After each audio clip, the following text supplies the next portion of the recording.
ണ്ടല്ലോ ഇപ്പൊ ഞാനും നീവനും തമ്മില് ഈ ഫുട്ബോളിന് മാച്ച് ഒക്കെയാണ്.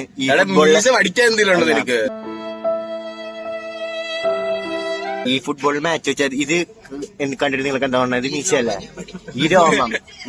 ഞാൻ തോറ്റു കഴിഞ്ഞാ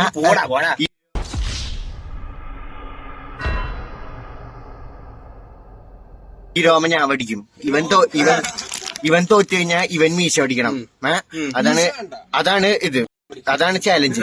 എന്തായാലും ജയിക്കാൻ പോണ ഞാനാണ്. അതുകൊണ്ട് ഇവനെന്തായാലും നീവിനെ ഒരു ഇപ്പൊ ഞാൻ ഒരു ഷേവിംഗ് സെറ്റ് മേടിച്ചോണ്ട് വരാം. നീ എന്തായാലും പഠിക്കും. 3 hours later. റൊണാൾഡോ ഫാൻസിനൊക്കെ ഒരു വാക്കുള്ളൂ, തോറ്റു കഴിഞ്ഞാൽ പഠിക്കും. അതിപ്പോ എത്ര വലിയ ആളായെങ്കിലും കളിക്കാനുള്ള അടുത്ത കളി തോറ്റു നമുക്ക് ഒരു കുത്തിരല്ല. അടുത്ത നമ്മൾ എന്തായാലും ജയിച്ചിരിക്കും. അത്രേ ഉള്ളൂ. കൊറേ കരഞ്ഞിട്ടാണെങ്കിൽ അവസാനം സംഭവിച്ചു. എന്ത് കളിച്ചില്ല അതെ, കൃഷ്ണ വാക്ക് പാലിക്കുകയാണ് ഗൈസ്.